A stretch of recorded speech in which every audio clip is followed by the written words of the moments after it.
Jadi ada amalan yang kalau kita kerjakan dengan baik, maka amal itu akan menjaga iman kita dari sekarang terus menerus sampai kapanpun saat kita kembali kepada Allah Subhanahu wa taala.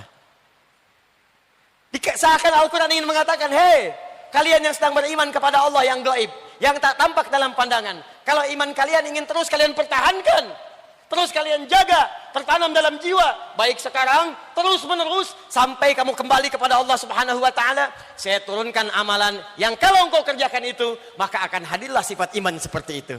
Apa amalannya? Wa yuqimunas shalah. Ustaz, saya ingin meningkatkan iman. Iman saya kadang naik, kadang turun. Belum kuat di jiwa. Kalau sedang naik, amal solehnya kuat.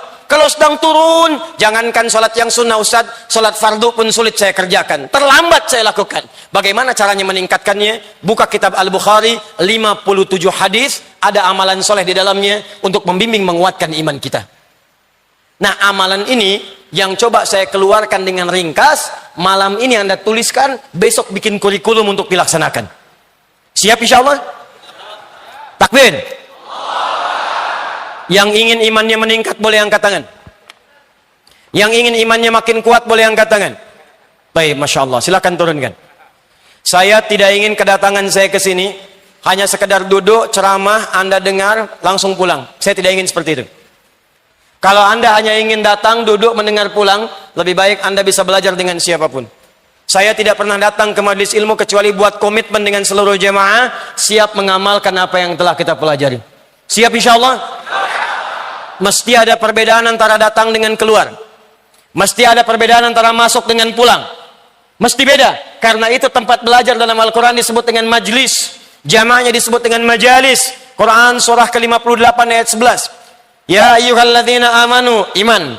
Idza qila lakum tafassahu fil majalis, majlis. Jika dikatakan padamu luaskan, share, luaskan tempatnya di majlis-majlis. Majlis berasal dari kata jalasa. Apa artinya jalasa? Bukan sekedar duduk. Karena dalam Al-Quran duduk itu pun disebut dengan qa'ada. Qa'ada yaqudu qu'udan. Quran surah keempat ayat 103. Fa idza qadaitumus salata fadhkurullaha qiyaman wa qu'udan. Bukan julusan. Asalnya bukan duduk. Asalnya berpindah tempat. Kalau Anda pindah dari karpet duduk, pindah ke kursi. Atau Anda berdiri, maka orang Arab akan mengatakan tafaddal ijlis. Pindah ke tempat yang lebih tinggi. Tapi kalau Anda sedang berdiri diminta duduk, pindah rendah. Atau dari kursi pindah ke karpet, orang Arab fasih akan mengatakan tafaddal qu'udan. Karena itu Anda sholat berdiri, tak mampu berdiri, duduk. Qiyaman wa qu'udan, bukan julusan. Tak mampu duduk, berbaring. Wa ala junubikum, berbaring. Berbaring sulit, bergerak. Bergerak sulit dengan isyarat mata. Berkedip. Berkedip sulit, jadi sholatkan. Karena tiba pada puncaknya. Tempat orang duduk, saat berdiri kemudian duduk, disebut maq'ad. Maq'adun, jamaknya maq'id. Karena itu ketika dia beraktivitas, pengen duduk, santai, disebut maq'ad. Orang pensiun disebut dengan taqa'ud. Karena aktivitasnya selesai. Tapi kalau duduk dia, menempatkan dia, mengangkat lebih tinggi dari sebelumnya. Mengangkat posisi lebih tinggi, lebih naik lagi. Maka tempatnya berubah dari maq'ad menjadi majlis dari kata jalasa. Kenapa tempat belajar disebut majlis ilmu oleh Al-Quran? Seakan memberikan isyarat. Mesti ketika Anda hadir di pengajian, tempat belajar, mesti mengangkat Anda dari sebelum masuk sampai pulang. Mesti beda posisinya, mesti terangkat. Apa yang pertama diangkat? Satu, iman. Yarfa'illahu alladhina amanu minkum. Kedua, ilmu. Walladzina utul ilma darajat. Karena itu ketika Anda masuk ke sini, belajar di majlis ilmu, ketika pulang iman kita mesti beda antara masuk dengan keluar. Mesti lebih kuat. Ilmunya mesti bertambah. Mesti paham. Jadi kalau saya mengajar, Anda belajar dengan saya, tidak melekatkan diri Anda kepada Allah, tidak meningkatkan iman Anda, maka camkan kalimat saya ini. Tinggalkan saya dan cari ustadz-ustadz lain. Jika Anda belajar dengan saya, tidak menambah pengetahuan Anda, tidak meluaskan wawasan Anda, camkan kalimat saya. Tinggalkan saya, cari ustadz-ustadz lain. Karena saya tidak seperti yang diinginkan oleh Al-Quran. Mesti beda. Dan mustahil kita bisa meningkatkan iman dan ilmu kecuali kita paham dan berkeinginan mengamalkannya. Karena itu turunlah kemudian Quran surah ke-9 ayat 122. Wa ma kana al-mu'minuna liyanfiru kaffa falawla nafara min kulli firqatin minhum ta'ifah liyatafaqahu fid din. Cara belajar. Belum selesai. Waliyunziru qaumahum idza raja'u ilaihim la'allahum yahdharun. Kata Allah, orang yang belajar pengetahuan pertama mesti belajar sampai paham. Jangan sampai kita belajar tidak mengerti apa yang kita pelajari. Awas. Ada sindiran tajam dalam Al-Quran. Kenapa mesti paham? Karena ilmu yang kita pelajari itu akan dipraktikkan dalam ibadah. Satu. Makanya disebut fikih, artinya paham. Karena itulah saat kita akan sholat, belajar dulu cara sholat, disebut fikih sholat. Fikih zakat, fikih haji. Maksudnya bukan sekedar belajar sampai paham. Coba lihat sindiran Al-Quran. Tajam sekali walaupun halus. Kata Allah, ada orang sholat, bahkan tidak paham apa yang ia kerjakan dan ia lakukan dalam sholatnya. Ada orang sholat, gak paham yang dia baca dalam sholatnya. Berapa ribu kali Anda ruku? Berapa ribu kali Anda sujud? Sudah berapa lama Anda sholat? Pertanyaan saya, dari sekian ribuan kali ruku dan sujud, berapa persen bacaan sholat yang Anda pahami? Jangan-jangan selama ini kita sholat, kita nggak ngerti yang dibaca. Ruku nggak paham yang diungkapkan. Sujud tidak mengerti yang dibacakan. Bagaimana sholat kita bisa khusyuk? Bagaimana sholat kita bisa nikmat? Yang kedua kata Quran, setelah kalian mengerjakan pengetahuan itu, maka pulanglah, amalkan ilmu kalian, sampaikan pada orang yang tidak belajar di kampung-kampung kita itu. Maka jika ada orang yang belajar seperti ini, paham, komitmen mengamalkan, maka status belajarnya sama dengan mujahid fi sabilillah. Karena ayat ini diturunkan untuk mengajak orang-orang yang sedang senang berjihad untuk diberikan alternatif pada jihad bentuk yang lain, yaitu jihad dengan ilmu. Sama persis kata Allah, yang berangkat ke medan perang, yang berjihad di medan perang dengan yang belajar di majelis ilmu, maka nilainya sama-sama mujahid. Kalau wafat statusnya syahid di surganya bersama Nabi SAW. Turun Quran surah keempat ayat 69. Wa may yuti'illaha war rasula faulaika ma'al ladzina an'ama Allahu 'alaihim minan nabiyyina was-siddiqina wasyuhada was-salihin wa hasuna ulaika rafiqa. Bisa ingin komitmen dulu? Siap insyaallah kita memahami? Siap mengamalkan? Ketika Anda mengatakan siap dengan keikhlasan hati kita, maka saat itulah status kita saat ini berubah menjadi mujahid fi sabilillah. Kalau wafat keluar majlis ini, seketika statusnya syahid syuhada. Masya Allah. Mau seperti itu? Jangan dulu, kita belum selesai taklimnya. Tapi kita tidak bisa memilih. Ya. Awas, sebelum saya lanjutkan, tapi saya ingatkan. Jihad pun di medan perang, bukan asal-asalan kemudian mengangkat senjata dan melukai orang. Karena jihad asalnya bukan menyerang. Tapi lebih kepada membela diri dalam kebenaran dan kebaikan yang dibenarkan oleh agama. Ingat, kalau ada yang ngajak-ngajak, ayo bom orang, tembak orang, tusuk orang dalam suasana yang tidak dibenarkan, maka jangan ikuti. Karena resikonya itu sama dengan pesan kapling di neraka jahanam.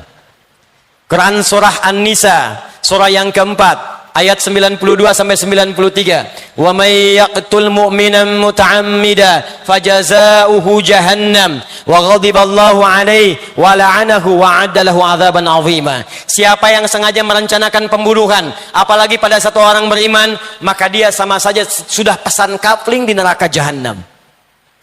Dia akan mendapatkan murka Allah, dilaknat oleh malaikat dan dijanjikan siksa yang sangat berlipat. Orang beriman mana yang pesan kapling di neraka jahanam? Makanya mustahil ada orang beriman meledakkan diri di jalanan. Mustahil ada orang beriman tembak sana tembak sini dengan kalimat Allahu Akbar, dengan kalimat dan suasana yang tidak dibenarkan. Itu waktu bom di Jalan Tamrin itu duar terjadi. Saya sedang mengajar di Lampung. Langsung timbul pertanyaan, Ustaz, apakah bom di Jalan Tamrin itu termasuk jihad fisabilillah?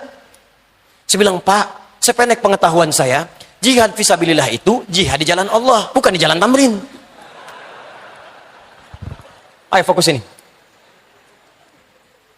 Iman, kuatkan dengan amal soleh. Apa saja amal soleh yang disebutkan oleh Nabi untuk menjelaskan petunjuk di Al-Quran supaya iman kita menguat.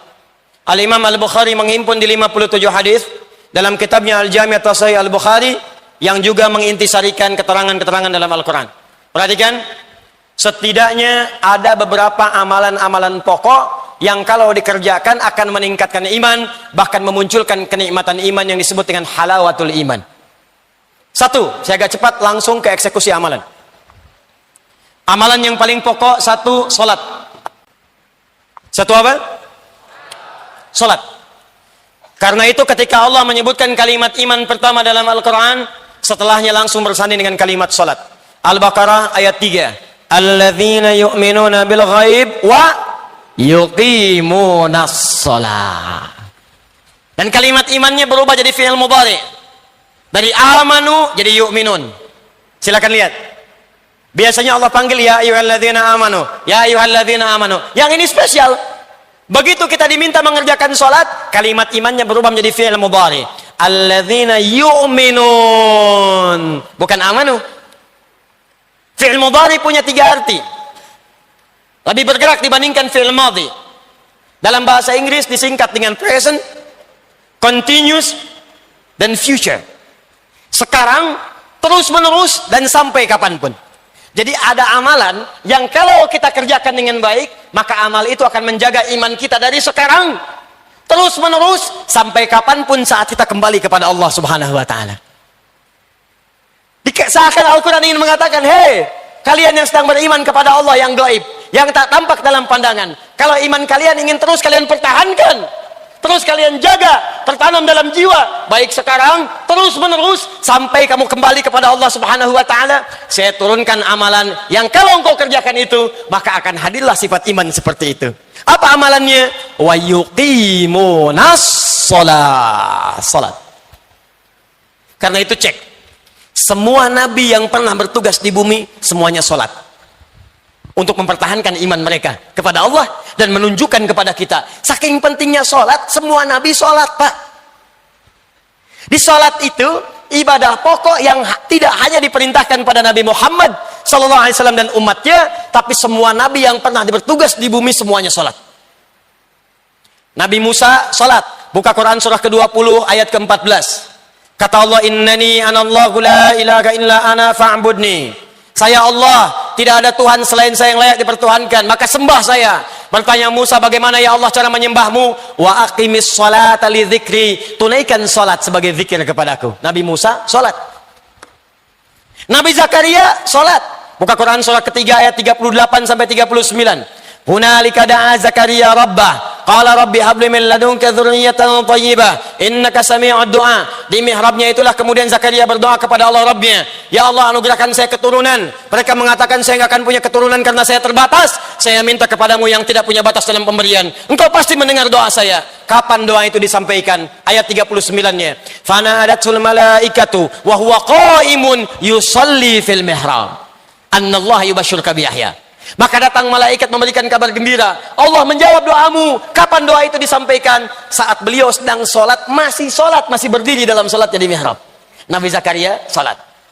Nabi Isa alaihissalam, Yesus, Al-Masih, Mesiah, Nabi Isa sholat. Buka Quran surah ke-19 ayat 31 sampai 33. Nabi Ismail alaihissalam, kakek moyangnya Nabi Muhammad SAW yang ke-29 sholat. Buka Quran surah ke-19 ayat ke-55. Bahkan beliau meminta keluarganya semua sholat. Wa kana ya'muru ahlahu bis sholah.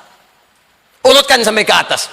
Muhammad sallallahu alaihi wasallam bin Abdullah bin Abdul Muttalib bin Hashim bin Abdul Manaf bin Qusay bin Murrah bin Kilab bin Ka'ab bin Ghalib bin Fihr bin Malik bin Nadar bin Kinana bin Khuzaimah bin Mudrika bin Ilyas bin Nizar bin Mudar bin Ma'ad bin Adnan bin Addi bin Adri bin Muqawwam bin Nahur bin Tarikh bin Ya'rub bin Yasjub bin Nabit bin Ismail alaihissalam bin Ibrahim alaihissalam bin Azar atau bin Nahur bin Abir bin Kinan bin Arfakhshad bin Sam bin Nuh alaihissalam bin Mikhlail bin Matushalah bin Kinan bin Anwas bin Thith bin Adam alaihissalam.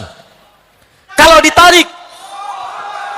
ditarik dari zaman Rasul Nuh alaihissalam sampai ke Muhammad sallallahu alaihi wasallam, maka muncul langsung satu ayat di Quran surah keempat An-Nisa ayat 163. Inna awhayna ilaika kama awhayna ila Nuhin wan nabiyina min ba'di. Muhammad, kami berikan wahyu kepadamu, wahyu yang sama ketika kami turunkan kepada Nuh saat diangkat menjadi Rasul, dan nabi-nabi setelahnya sampai dengan kepadamu. Semua sholat. Dibayangkan, semua nabi sholat. Anda bukan nabi, nggak sholat. Anda siapa? Makanya ketika kalimat iman disampaikan dengan kebahagiaan, qad aflahal mu'minun, masih ingat? Orang beriman akan bahagia. Kapan dia bahagia? Teruskan ayatnya. Alladzina hum fi salatihim khashi'un. Salat. Makanya saat panggilan salat dikumandangkan, kalimat bahagianya muncul. Hayya 'alas shalah. Anda bertanya, ya Allah, kenapa saya mesti salat? Perhatikan jawaban Allah. Lewat suara muadzin itu. Hayya 'alal falah. Falah. Saya panggil kamu salat supaya kamu bahagia. Supaya kamu sukses. Kamu nggak salat semuka langit dan bumi, tidak akan menurunkan status saya sebagai Tuhan. Kamu salat itu bukan saya yang butuh, kata Allah, kamu yang butuh. Makanya ketika Anda diminta salat, kalimatnya oleh Allah dibuka dengan kalimat minta, punya masalah apa, minta sini, minta. Dan kalimat imannya disebutkan. Quran surah kedua ayat 153, paling kanan sebelah bawah di mushaf. Al-Baqarah ayat 153. Ya ayyuhalladzina amanu, imannya dulu. Ista'inu bis-sabri was-shalah.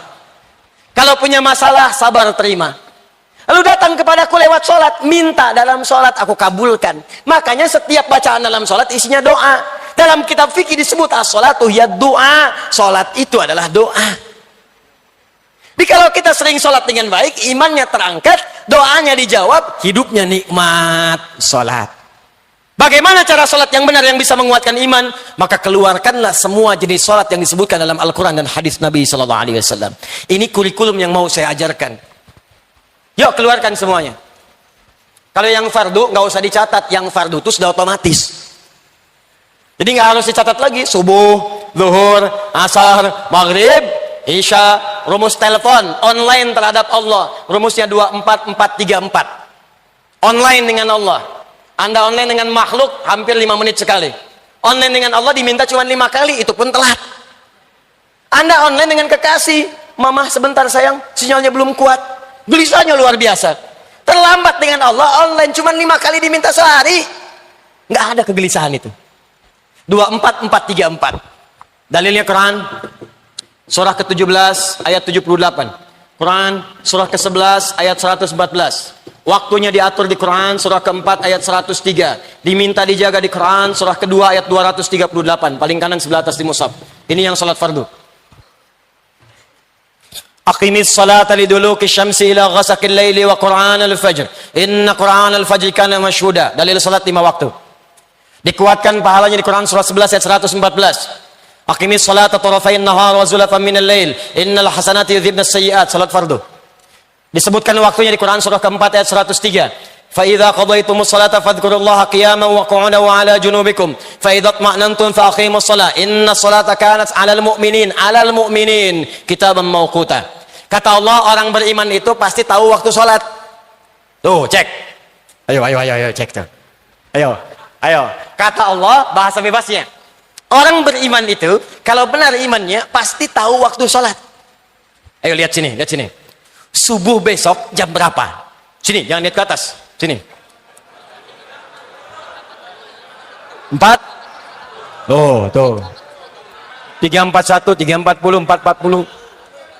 355. Terjadi perbedaan pendapat tentang waktu sholat subuh. Ini menunjukkan Anda berasal dari daerah yang tidak sama. Dan ini menunjukkan bahwa sholat itu benar perintah Allah, bukan karya manusia.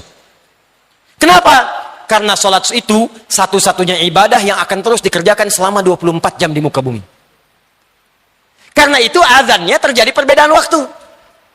Surabaya selesai azan, Sidoarjo azan. Itu selesai azan, pindah lagi. Ternyata 24 jam nggak pernah berhenti lafaz azan. Di Mesir selesai azan, Libya azan selesai, Tunisia azan. Tunis selesai, Maroko azan. Maroko selesai, Aljazair azan. Nyebrang ke Mediterania, Italia, Spanyol, Prancis, terus 24 jam. Satu-satunya kalimat di muka bumi yang tidak pernah berhenti 24 jam azan. Kalau itu karya manusia, mustahil bisa demikian. Ini menunjukkan kebenaran risalah Islam. Dan ini menunjukkan sholat saking pentingnya 24 jam gak berhenti. Fardu. Orang beriman tahu waktu sholat. Karena itu kata Allah, kalau sudah tahu waktunya jaga, jangan ketinggalan. Muncullah Quran surah kedua ayat 238. Hafidhu ala sholawat. Hei, saling menjaga. Ingat. Kalimat Qur'annya bukan ihfadhu. Kalau ihfadhu hanya ke satu orang, jaga. Tapi kalimat Qur'annya hafidhu, menggunakan alif mufa'alah, saling jaga, ingatkan, share. Anda pulang ke rumah, satu suami, satu istri, 3 orang anak, ada 5 orang di rumah. Tiba-tiba Anda sudah susun jadwalnya, sholat subuh sampai dengan sholat isya. Anda bangun, istri belum bangun, bangunkan dia. Ayo, hafidhu. Anda istri bangun, anak belum bangun, ingatkan dia. Ayo, katanya ingin ke surga. Kalau perlu bikin menu sholat di meja makan Anda, simpan. Bek. Waktu sholat jam sekian, waktu sholat jam sekian. Itu yang dimaksud dengan hafidhu, saling menjaga waktu sholat. Ini yang standar. Kalau Anda ingin naikkan imannya, maka tambahkan pada jenis yang kedua. Keluarkan semua ragam sholat di luar sholat yang fardu, yang dikenal dengan nama nafilah, yang berhukum sunnah. Kalau Anda ingin berlatih meningkatkan iman ini, maka keluarkan jenis sholat yang kedua ini, yang disebut dengan sholat nafilah, yang hukumnya sunnah. 1. Quran surah ke-17 ayat 79 sampai 81. Dikuatkan di Quran surah ke-73 ayat 1 sampai 20. Dikenal dengan nama salat tahajud atau qiyamul lail. Orang beriman maka dia akan mencoba untuk memaksimalkan salat tahajudnya. Kalau sulit ia kerjakan, maka ia sebut nama umumnya qiyamul lail. Apa beda tahajud dengan qiyamul lail? Kalau tahajud, salat dikerjakan didahului dengan tidur terlebih dahulu. Dari kata hajada, aktivitas yang dikerjakan setelah tidur terlebih dahulu. Kalau ditambah tak dalam ilmu sharaf, itu menunjukkan kesungguhan, usaha yang serius. Kalau ada tak dalam sebuah kalimat, ini menunjukkan amalannya tidak mudah dilakukan. Kalau ditambah tasydid sebelum huruf terakhir, dari kata syiddah, sesuatu yang tidak mudah, butuh motivasi 2 kali lipat. Karena itu ketika sholat disebut dengan tahajud, Allah ingin menggambarkan tidak mudah menunaikan sholat ini. Mesti butuh motivasi 2 kali lipat. Wa minal laili fatahajjad bi. Hei, dari sementara malam setelah kamu tertidur, siap rencanakan bangun malam. Itu nggak mudah, karena itu usahakan dengan sungguh-sungguh. Mau jam berapa Anda sholatnya? Tadi subuhnya jam 3.40 misal. Maka Anda ingin tahajud jam 2.30, jam 2.30. Siapkan, siap-siap. Pasang alarm dari 1.30. Kalau perlu alarmnya 3 kali. Jam 1.30, jam 2 kurang seperempat, jam 2 lewat seperempat. Alarm pertama mematikan alarm kedua. Alarm kedua matikan alarm ketiga. Alarm ketiga siap-siap. Menghilangkan kantuk dulu. Tahajud. Kalau Anda bekerja lelah, sulit bangun malam, maka kerjakan pilih yang kedua, qiyamul lail, nama umum. Nama umumnya, qiyamul lail bisa dikerjakan sebelum kita tidur. Kerjakan 2 rakaat, kerjakan 4 rakaat, demikian seterusnya, tahajud. Saya tidak bicara teknis dulu, saya bicara amalannya dulu. Yang kedua, keluarkan semua jenis sholat sunnah di siang harinya. Sebelum subuh ada 2 rakaat, rawatib keluarkan. Sebelum zuhur 4 rakaat. Setelah zuhur 2 rakaat. Sebelum maghrib, setelah maghrib 2 rakaat. Setelah isya 2 rakaat. Keluarkan sholat mutlaknya. Ada yang dekat dengan sholat fardu, ada yang jauh dengan sholat fardu. Syuruk, awal duha, pertengahan duha, akhir duha. Sebelum asar 4 rakaat. Dari Ibnu Umar radhiyallahu ta'ala anhuma. Sebelum maghrib, kalau memungkinkan 2 rakaat. Sebelum isya 2 rakaat. Keluarkan semua jenis sholat yang bisa kita kerjakan. Kalau mampu Anda lakukan ini, maka demi Allah saya katakan, saya tutup untuk bagian yang pertama ini, saya tutup. Jika mampu Anda istiqomah mengerjakan sholat ini saja, saya belum bicara puasa, belum bicara zakat, belum bicara infak, baru sholat saja. Kalau benar Anda kerjakan ini dengan baik, maka akan terjadi perubahan dalam hidup Anda, maka muncullah kenikmatan iman yang pertama. Kalau di awal-awal Anda terlambat sholat fardu perasaan biasa-biasa, maka setelah membiasakan yang ini, tertinggal sholat sunnah pun hati Anda akan gelisah.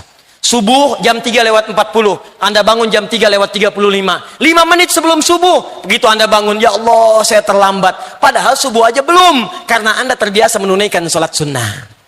Terjadi perubahan. Dan yang paling hebat, ketika imannya mulai meningkat, ketika kemudian ibadahnya mulai meningkat, maka amal solehnya pun akan mulai muncul dalam hidupnya. Akan terjadi perubahan dalam hidup Anda. Maaf, pada pandangan yang tidak bagus sudah nggak senang lagi. Pada harta yang haram sudah nggak senang lagi. Riba sudah nggak senang lagi. Sogok menyogok, sudah nggak senang lagi. Sekarang yang senang semua yang halal-halal. Salat. Salat. Salat. Teman-teman, ada amalan, dan ini bagian terakhir yang saya sampaikan. Sebetulnya ini amalan banyak ini. Cuman karena waktu kita terbatas, insya Allah lain waktu kita akan susun kembali. Ada amalan yang saat dikerjakan, bukan sekedar hanya meningkatkan iman, tapi pertama, akan memberikan jaminan dari Allah langsung bahwa hidup orang ini, selama di dunia akan dijamin kemudahan oleh Allah Subhanahu wa Ta'ala. Di alam kubur akan dipelihara jasadnya utuh sampai menghadap kepada Allah. Dan di hari kiamat ketika dihisab, langsung diberikan mahkota sebagai penghargaan dalam kepalanya, diberikan gelang-gelang emas di tangannya, dipakaikan jubah di badannya. Dan yang paling dahsyat, saat masuk surga, dia diperkenankan menggandeng bapak ibu yang telah melahirkannya, bapak yang telah bekerja keras untuknya, istri yang mendampingi selama hidupnya, dan anak keturunan yang telah hadir dari kehidupan rumah tangganya. Semuanya akan dipimpin orang ini masuk ke dalam surga. Bukan surga biasa, tapi surga yang paling tinggi, dan disambut oleh semua malaikat di depan pintu surga. Amalan ini adalah amalan mencintai Al-Quran. Amalan mencintai Al-Quran. Jadi ketika kita mendekat dengan Al-Quran, langsung disebutkan oleh Nabi SAW dalam hadis riwayat Al-Bukhari dari Abu Abdurrahman As-Sulami, dari Utsman bin Affan radhiyallahu taala anhu, termasuk Ali bin Abi Thalib karamahullahu wajha, anin Nabi sallallahu alaihi wasallam qala, perhatikan kalimatnya, khairukum man ta'allama al-Qur'ana wa 'allama. Jika ada amalan-amalan bisa dikerjakan selama hidup, maka yang terbaik yang bisa membuat Anda lebih baik dalam hidup adalah amalan belajar tentang Al-Quran. Belajar Al-Quran dibagi 3 bagian. Saya cepat. Jika Anda ingin jadi ahli Quran, maka amalannya ada 3. Tolong malam ini siapkan diri kita, kira-kira dari 3 ini kita sanggupnya yang mana? Sesuai dengan kesanggupan kita. La yukallifullahu nafsan illa. 1. Ada amalan mencintai Al-Quran dengan memperbanyak bacaan Al-Quran. Disebut dengan qiraah. 1. Amalannya qiraat Al-Quran. Qiraah. Dari sekarang ayo, buat amalan ini, susun.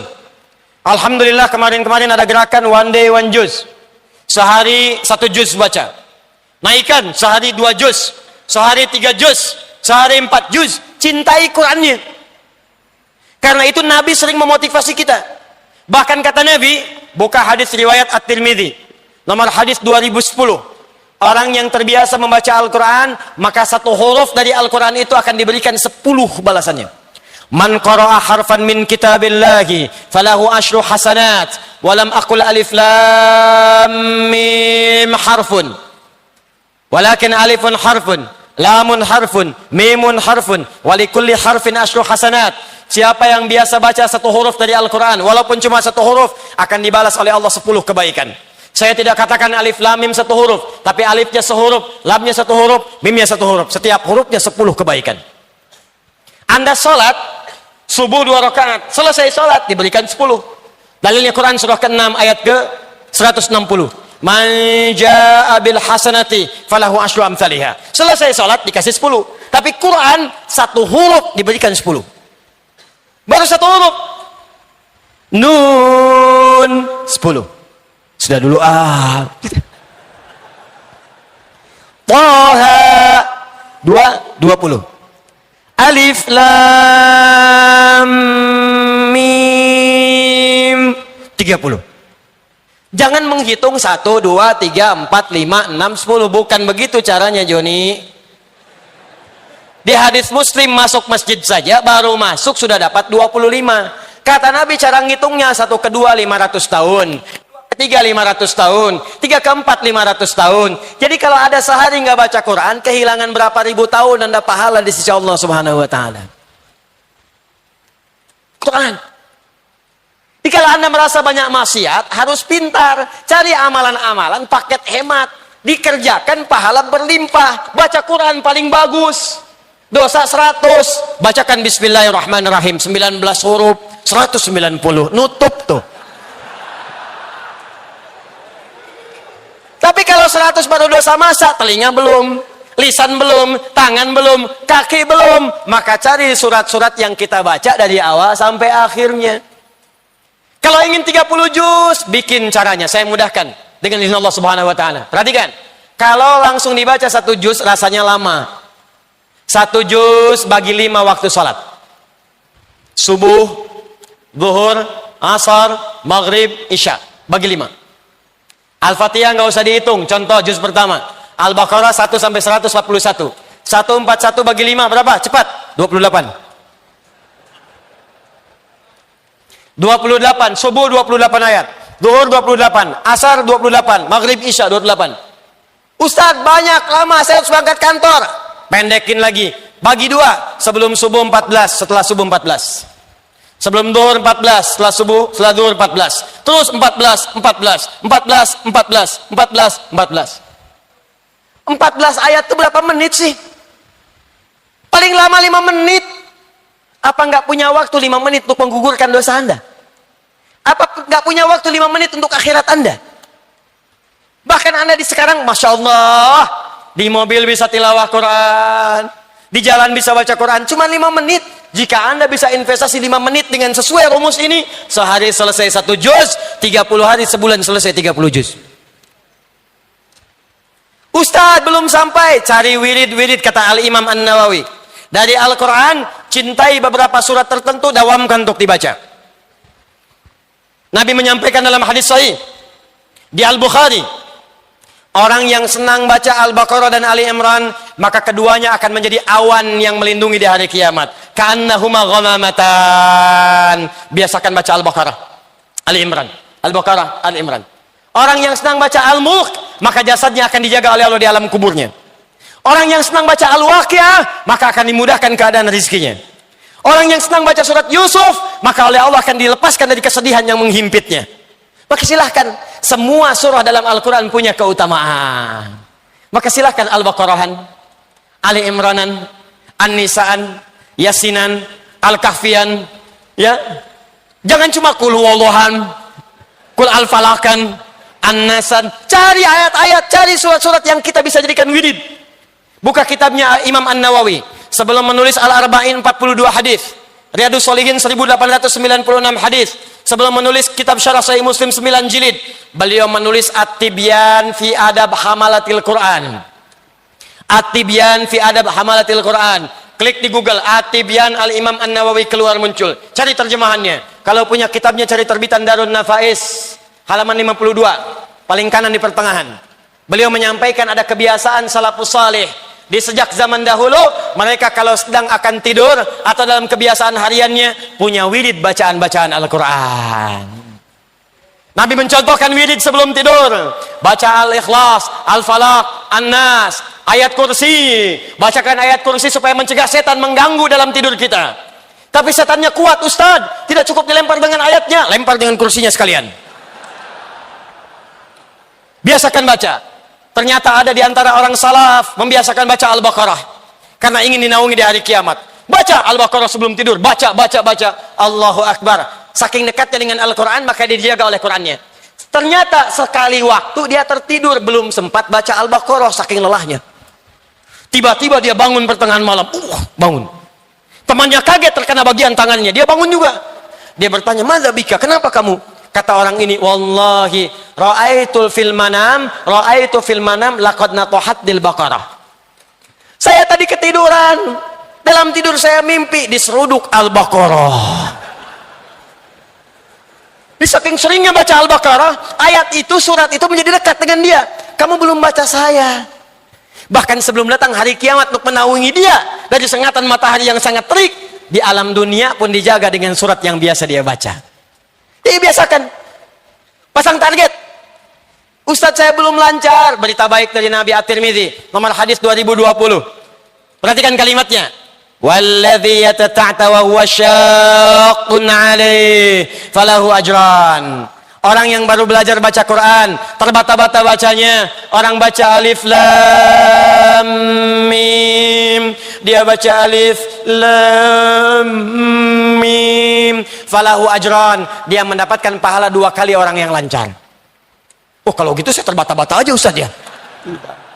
Maksudnya 1 pahala ikhtiarnya, yang kedua pahala bacanya. Sedangkan orang yang lancar dapat pahala plus ma'asyaratil kiramil bararah, akan diiringi hidupnya oleh malaikat yang menjaga dia. Jadi kalau Anda lancar baca Quran, punya program baca Quran, Quran itu selain menjaga iman Anda akan dijaga malaikat. Disebut oleh Nabi namanya syafaratil kiramil bararah. Kiram artinya mulia. Jadi orang yang dekat dengan Al-Quran akan dijaga kemuliaan hidupnya, dijaga dari perbuatan maksiat. Jadi kalau Anda terbiasa tilawah Quran, rajin baca Quran, nanti akan ada malaikat di sekitaran kita akan menjaga supaya Anda tidak berbuat maksiat. Sebab kalau Quran masuk ke dalam tubuh kita, yang kotor keluar, malaikat menjaga. Cuman karena malaikat sifatnya gaib, tidak tampak. Kalau tampak, Anda susah. Begitu mau jalan, sayap terbentang. Psst, kamu siapa? Malaikat maut. Nggak jadi baca Quran. Malaikat. Yang kedua, mencintai Quran dengan tilawah. 1 qiraah, 2 tilawah. Kalau qiraah, sekedar baca, tidak menuntut pemahaman. Kalau tilawah, dari asal kata tala yatslu tilawatan, punya 3 arti. Al-qiraatu wal fahmu wal amalu bima fuhima. Baca, pahami, amalkan. Itulah tilawah. Makanya ketika ada orang baca Quran, cuma baca disebut qori dari qiraah. Tapi seringkali orang tua kita suka mendampingi dengan yang menerjemahkan, supaya maknanya dipahami. Saat dia menerjemahkan, dia disebut apa namanya? Ada orang baca, ada orang menerjemahkan. Yang menerjemahkan disebut apa? Tuh, tilawahnya muncul. Sari tilawah. Sebetulnya cuma tilawah saja, nggak pakai sari. Cuman mungkin di Indonesia yang pertama kali tilawah namanya Busari. Makanya disebut sari tilawah. Ya. Tilawah saja, tilawah. Tapi tidak salah kalau ingin disebut sari tilawah. Tilawah itu intinya menggali makna-makna Al-Quran untuk diamalkan dalam kehidupan. Nah, sekarang silakan, gak usah sulit-sulit. Yang kita butuhkan apa yang Anda kerjakan itu apa? Contoh, maaf ya maaf, Anda sudah jadi ayah berapa tahun? Ibu di bawah sudah jadi ibu berapa tahun? Kenapa Anda tidak mengeluarkan ayat-ayat tentang ayah dan ibu? Pelajari, praktekkan, amalkan.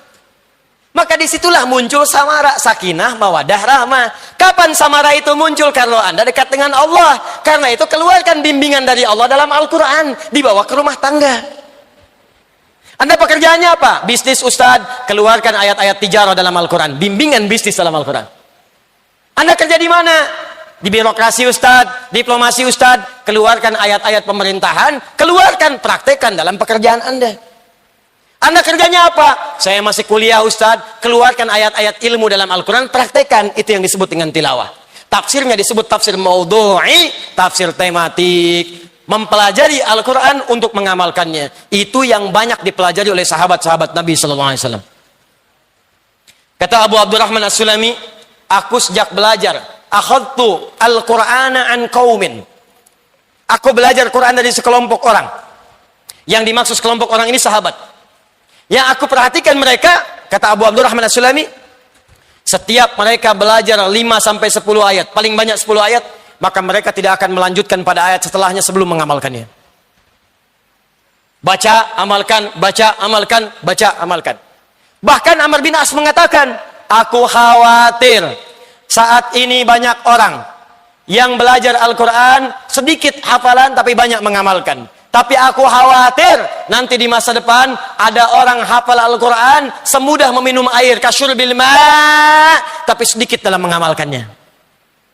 Dikata Amr bin As, aku khawatir nanti ada masa berlomba-lomba menghafal Quran, hafal,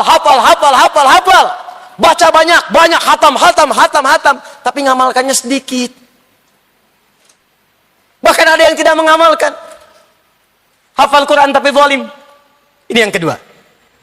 Yang ketiga, ini bagian terakhir, dan ini yang paling dahsyat. Mulailah kita dengan berusaha menghafalkan Al-Quran dengan tujuan mengamalkannya. Dikenal dengan tahfidz.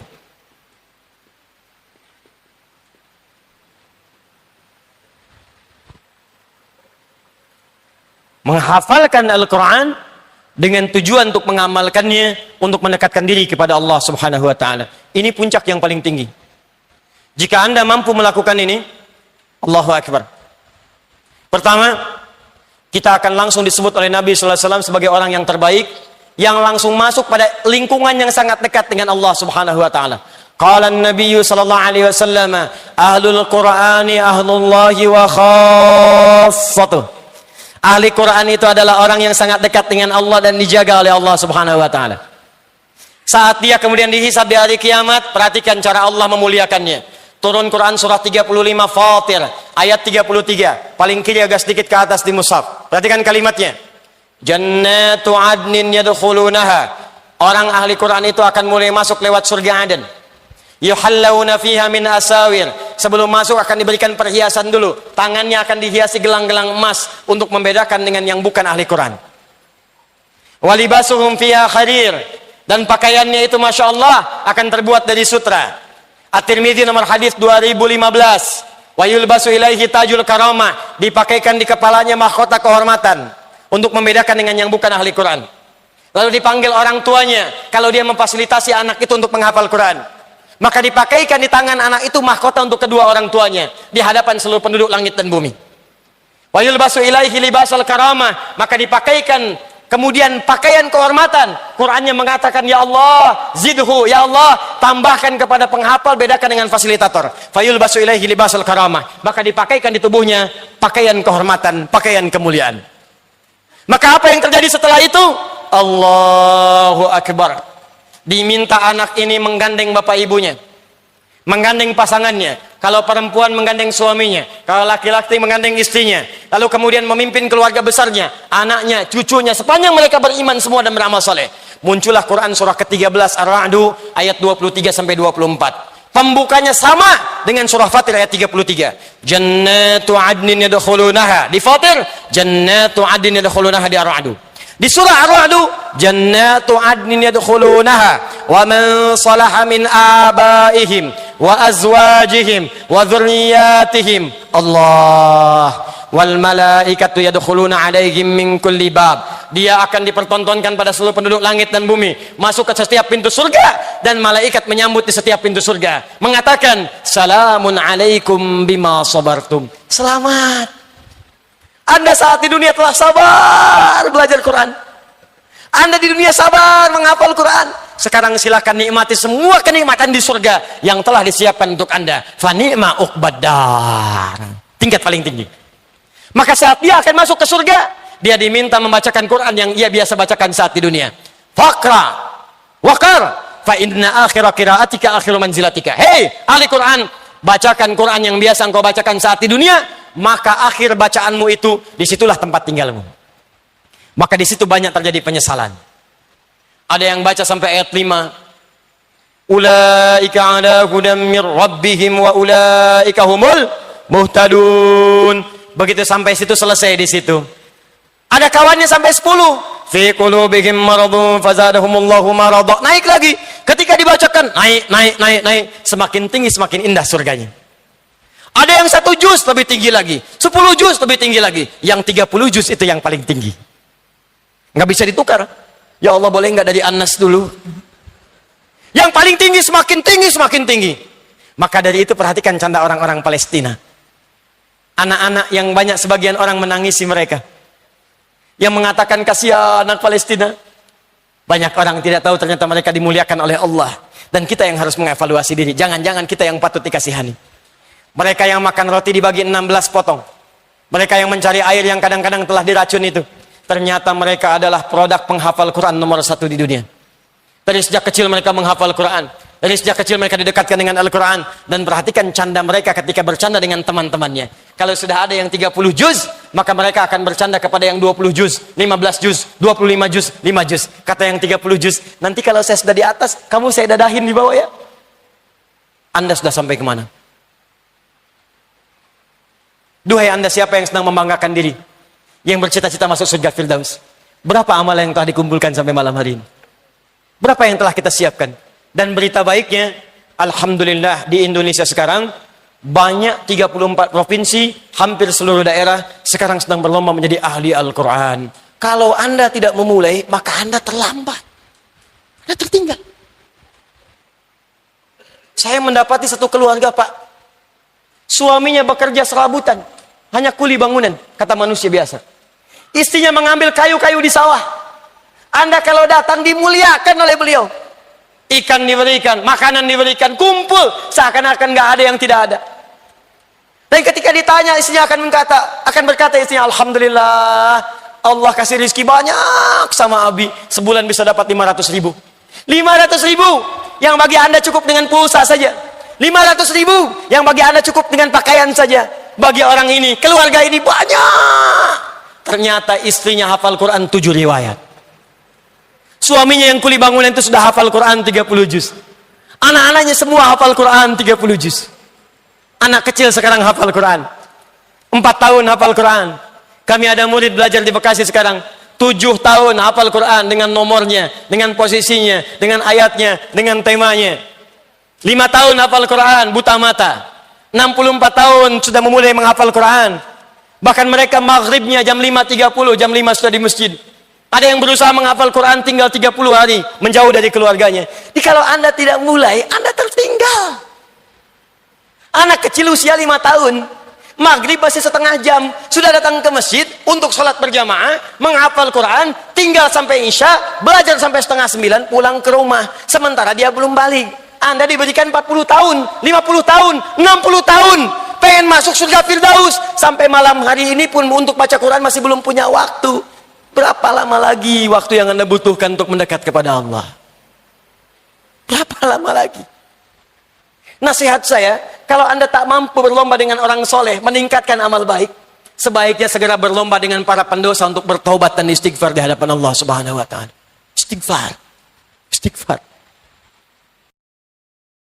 Demikian yang bisa disampaikan. Semoga Allah mengampuni dosa-dosa kita dan memudahkan kita semua untuk mengamalkan ilmu ini. Karena sebaik-baiknya ilmu adalah ilmu yang melahirkan amal. Demikian kurang lebihnya minta maaf. Wassalamualaikum warahmatullahi wabarakatuh.